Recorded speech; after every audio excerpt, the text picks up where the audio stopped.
Hello everyone, welcome back to the channel. I do apologise if it's been a good 2 or 3 weeks since I made a video. I've kind of deliberately had a bit of a break from it really. It's quite hard work making the videos. When I say it's quite hard work, it's quite time consuming. It can be a bit draining, a bit fatiguing, especially if you're making one a week consistently. So I made a decision to have some time off over Christmas. Now I know I did get a couple of videos out kind of early to mid-January, a couple of short ones and stuff, but ultimately when you're doing it, certainly getting out 3 videos a month around the other stuff in your life, and you're doing it over a year, 2 years and stuff, it does get a bit fatiguing. So I've just kind of had a bit of a break from it and stepped back from it a little while. So it's good to be back. Good morning. It's 11:31, 30th of January 2026. Unfortunately the internet is down today, which is a bit weird. They're trying to fix the remaining areas which are cut off from the internet from Storm Goretti, which we had on the 8th of January. So it was down yesterday, it's down today. I'm hoping it's going to be back up a little bit later, but if not, don't worry. I know what I want to say. I've got some bulletin points on paper, and I know most of the stuff what I want to say anyway. So without further ado, let's get into it. As normal, I will put the any kind of notes and important stuff in the description, so you can click the various links and follow up with what I've kind of talked through on the video. Okay, so the first thing, I've got like 1, 2, 3, 4, 5, 6, 7 topics I'm going to kind of touch on today in this video. Probably be about half an hour long, maybe a fraction over, but we'll see. So the first thing is, if you work in marketing, you might be like a digital freelancer, you may be a marketing manager, freelance marketing manager, you may be director of marketing, you might be a marketing coordinator, anything like that. Okay, no doubt you will be under no illusions that marketing has changed in the last specifically in the last 4 or 5 years with the massive rise of AI. It's quite scary really, the pace of which the technology is coming out, and new advancements in the technology and stuff, and it really is impacting the sector. A good example of that would be graphic design, which can now be done for a lot of businesses who don't need super top-notch upscale graphic design. They can just pay like a monthly fee of like $10.99, $12.99. Canva Pro, Adobe Express. Adobe Express is very good. I quite like that. The reason I like it is because it sits with a whole lot of other apps within the Adobe suite. So if you are looking to upscale, you can get a plan where you get Adobe Express and Adobe Lightroom and Adobe Photoshop and Adobe Illustrator, etc., etc., etc. And if you're really clever, Adobe Premiere Pro. That's it needs a bit of a steep learning curve, that one. But look, the truth is that in years gone by, a lot of small businesses used to maybe have to engage like a digital freelancer, or go to like a freelance graphic designer and pay sort of £50 for a set of mocks, mock-up designs, and then if they weren't any good, they'd maybe charge them another 30-40 quid and get another set of mocks and another 20-25 quid to polish up the final designs and send across the the final files, PNG, JPEG, SVG and all the rest of it. That's all changed because you can now deal with this stuff within Adobe Express, and you don't need to be there's some stuff to learn, but what I'm saying is you can get your head around it. It's not rocket science. So that's just one example of how marketing has changed, but it doesn't stop there. Even with things like search engine optimization, some of the bigger agencies, like Sleeping Giant, and there's plenty of others dotted around the country as well. They charge quite a lot of money, and they operate with blue chip companies, like Colgate and Eurotunnel and people like that. But on the smaller end of the scale, the smaller, let's call it SMEs, the small businesses, okay, they there's all kinds of solutions that are available to them now, which were never around in the past. You know, SaaS solutions where they can pay, you know, like a monthly fee and get a lot of stuff automated with AI in terms of recommendations, you know, etc., etc., etc. So the goalposts have moved somewhat, and depending on what sector of marketing you work in, because obviously I appreciate it's a deep area. I'm like a generalist, so I've got experience in, you know, lots of different areas of the whole kind of 360 degree of marketing, including things like direct mail, you know, paid ads, PPC, SEO, graphic design, you know, branding, storytelling, copywriting, etc., and AI, which is like the new thing, and SaaS marketing. So like the list goes on and on. But you know, a lot of these jobs are going to disappear, I believe.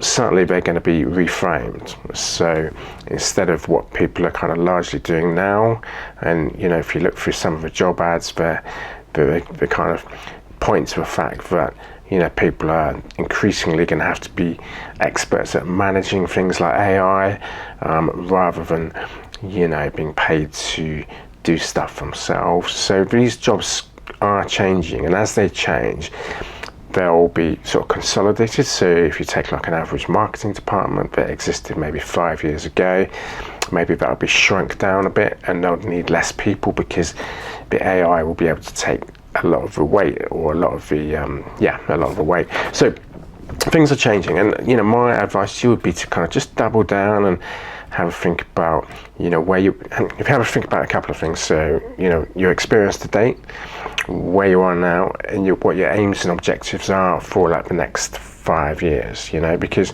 things are constantly changing, not just in like marketing, but in, you know, other areas of life as well. Time doesn't stand still. Things change, people change, relationships change, business relationships even, you know, and you need to have your finger on the pulse. You know, you need to be on the ball with, if you work in marketing, because, you know, things are changing at kind of breakneck speed, and, you know, everyone's trying to figure out what's going to be the big thing of tomorrow or the big thing of next year, so it can get on it before everyone else does. But yeah, in my advice, you just double down, have a think about, you know, what your strengths are, where you want to be, have a look at like the risks in terms of, you know, what's coming in terms of AI, you know, because if AI can do what you do for, you know, potentially sort of, you know, £20 a month or £50 a month, whatever it is, then why are people going to come to you when the AI can be more accurate with more data sets and stuff like that? Do you see what I mean? So just have a think about that. Okay, so second thing on my list, it's not going to be a long video today. Second thing on my list is, like in the past, you know, a lot of people who've got into YouTube have tried using something called VidIQ to generate the ideas for their videos. You know, perhaps they've become a bit unstuck about what they're going to make the next video about, but YouTube's introduced like a beta feature. I was having a look the other week. It's quite good. So if you go to your YouTube channel, if you click on the actual top banner, you know, right at the top where you've got whatever you've got in there, so not the profile picture but the banner above it, and you'll see on the left hand side you've got like a little column where it's got like dashboard and content and stuff. So if you click on content, okay, and it'll bring up all the content of all the videos you've got, and then right on the top far left hand side corner you'll see like a new feature. Like I said, the internet's downstairs, I haven't got it I'm in front of me, but if you click on that, it's basically the far left hand side of the you know, the menu at the top. Once you've clicked through to the content section, click on that and it'll bring up some suggestions of videos based on the type of videos that you've made in the past, and it'll even generate some AI thumbnails, which, you know, aren't too bad. Maybe they need a bit more work doing in terms of typography and, you know, stuff and manipulating the images, but they're not too bad. Certainly not the worst I've seen. I was having a play around with it the other day, and, you know, it gave me 3 or 4 different main themes, if you like, and then within those main themes it generated like lots of sub themes which I could potentially make videos about. Now, as I say, the internet's not up to date because they're still repairing damage to Storm Goretti in a nearby town, so unfortunately I can't bring that up, but obviously I've looked at it, I know what I'm talking about, and it's quite good. You know, it must have generated like 50 different ideas, which some of them I will act on in the future. Maybe beef up a bit and broaden them out. But yeah, I thought that was worth checking out. You know, there are other ways to get ideas for YouTube videos, of course. You know, there's different chatbots that are out there, you know, like ChatGPT. Perplexity is quite good because it's a bit more grounded in pulls stuff from real life sources, or it will actually quote the sources that it's pulled the stuff from. So that's why I like Perplexity sometimes over, you know, ChatGPT, because AI can make mistakes, but Perplexity tends to pull stuff from Google search and it kind of cites where it's found the stuff. So to me, that's a bit safer than, you know, getting stuff from ChatGPT where it doesn't quote the source and it might be wrong. So yeah, look, there was numerous ways to get these ideas. Some of the best ideas are ones which you've, you know, things that are pressing on your mind, you know, for a couple of weeks or a couple of months. And normally, if that's the case, you've got like a good idea which can be worked on and expanded. But yeah, just check that out. You know, if your channel's been going a while and you're stuck for ideas, that could be a good way to, you know, just get a bit of a heads up, if you like, about what you could make the next video about. Well, if you know, you might need to beef the idea up a little bit, but I thought it was pretty good. Okay, so the next thing on my list, right, yeah, look, I've been doing YouTube for like just over 18 months now. I've had the channel since 2009, but I only started doing it kind of late 2023 onwards, in a bit more of a serious way, a bit more of a serious, meaningful way. What I've learned in that time, because we all learn things, right? You know, whether it's driving a car or being in a relationship or holding down a job or, you know, whatever it might be. It could be 101 things, but, you know, whatever we do, whatever we're involved in, you know, we constantly learn. That process never ends, okay?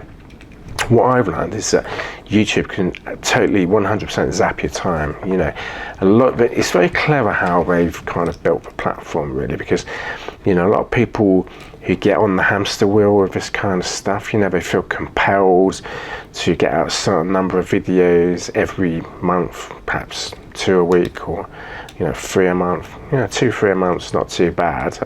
It depends on the quality of the video. So if you're just pushing stuff out for the sake of getting a video out, then that's probably a fail, to be honest. Yes, you've got more videos out, but if the videos aren't that good, you know, then what's the point? That's what I'm saying.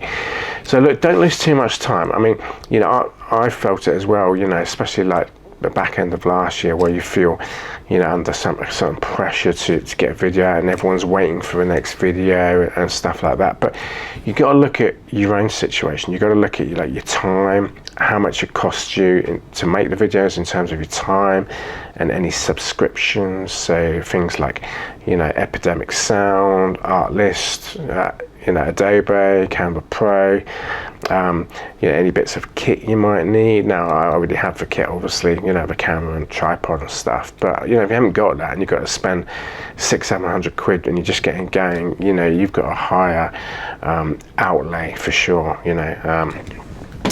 Yeah, look, all I would say with this is just try and find the right balance for what's right for you, because like, everyone's on these things for different reasons. Some people are, you know, trying to make a career out of being a YouTuber. It's got much harder, by the way. You know, although there was a thing on the news not so long ago saying that, you know, YouTube has overtaken some of the normal terrestrial TV channel viewing stats, and the BBC have done a deal with YouTube, so some YouTube content will feature on the BBC and vice versa and stuff. So that was announced like last month, or the beginning of this month, I believe, a very early part of this month. So look, things are changing, but you got to look at what's right for you. Everyone's on it, as I said, everyone's on it for different reasons. Some people are like hobbyists, you know, some people are literally out to try and run a business and use YouTube as a way to generate more SEO, which is very good for, by the way. You know, other people, yeah, there's 101 different categories of people who might be on here, and they've all got different reasons for being on there. But just do what's right for you, because, you know, I don't want you to feel that you have to, you know, get one video out a week, you know, and get a certain amount of new subscribers and lose so much time and possibly revenue as well, just for the sake of, getting a video out, because YouTube make money out of this. They make, if you make a video 20-25 minutes long, they put adverts in the videos, and so they're making money, and potentially in the very early days you're not. So just do what's right for you. But that's all I was going to say on that. Okay, so next thing, it's the Online Safety Act. Now, obviously this was introduced, the legislation was passed last year, came into force, I believe, last year, I believe it's last year, April last year, I believe it was, something like that. But obviously the way the legislation has been built, it's a bit like the now abolished digital ID plan. The way that the Online Safety Act is being built in terms of the legislation, allows it to be expanded in the future. And one of the things which is in there quite recently is what's called preemptive scanning. So although these messaging apps like WhatsApp or have end-to-end encryption, what's now happening is just as you're about to send a message, say a picture or a video or something like that, the software, because they've got the tech companies, we've now got an onus responsibility, if you like, to detect any kind of malicious content or pornographic content or whatever it might be, anything that's dodgy, hateful speech, anything like that. So they're now scanning your post, scanning your messages before it's encrypted. So it's still encrypted, but they're opening the post first. So it's a bit weird,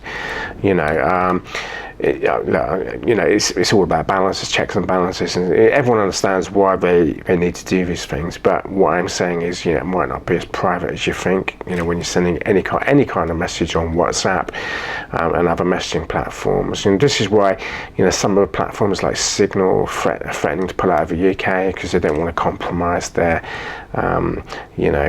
messaging apps and stuff. So yeah, it's an interesting topic. We'll have to watch that one, because I do feel there's going to be more additions and amends to the Online Safety Act. I mean, there's this stuff in the news at the moment about should children under 16 be banned from social media. Now, I personally think there should be some controls.